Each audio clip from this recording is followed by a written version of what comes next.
Hello, and in this video, I'll be discussing 3 different topics revolving around aggression, love, and rejection. The topics in full are the gender differences in aggression, differences in passionate and companionate love, plus the biochemistry of PEA, and ostracism and its impact.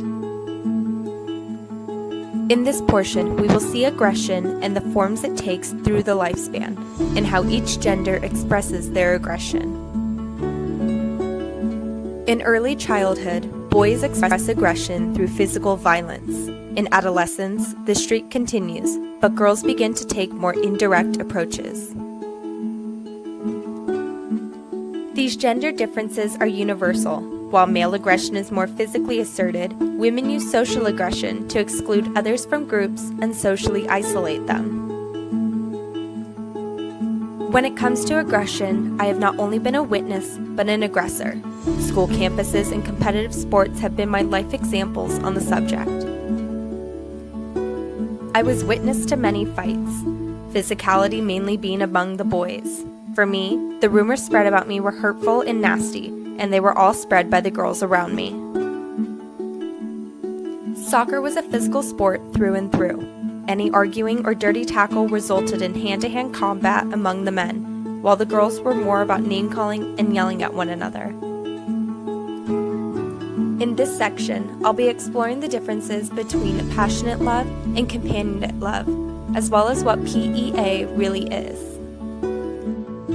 Passionate love is the initial desire you feel in the presence of someone you're infatuated with.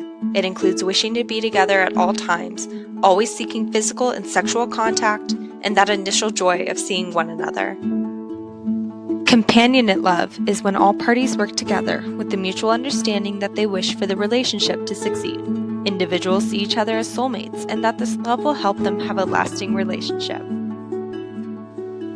Phenylethylamine is a neurotransmitter that produces the excitement and euphoria one feels towards the one they love, including increasing their sexual desire.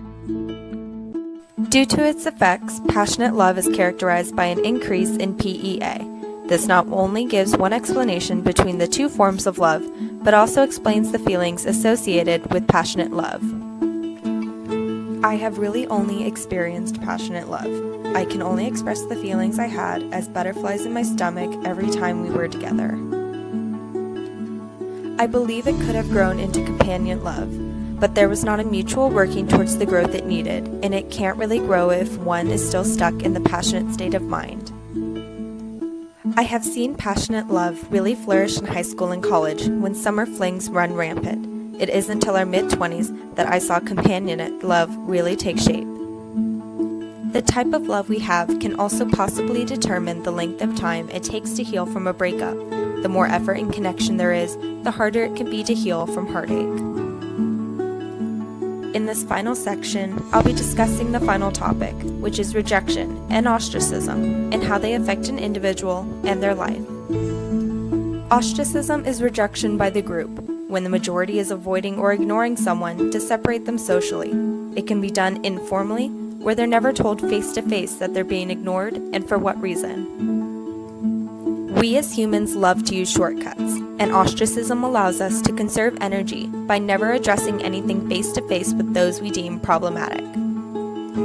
After rejection, some individuals report feelings of pain, depression, the formation of eating disorders, suicidal thoughts, low self-esteem, and feelings of worthlessness. Some people form rejection sensitivity. Once they're rejected and it happens again, they believe all future interactions will inevitably end in rejection. This creates barriers for all future relationships. School can be unfriendly for many of us, especially when you don't fit into a social norm. Crude comments were always said behind my back because I was better friends with guys than girls. The girls made assumptions, and many went out of their way to avoid me like the plague. I never took the words and dirty looks personally because I knew the rumors not to be true.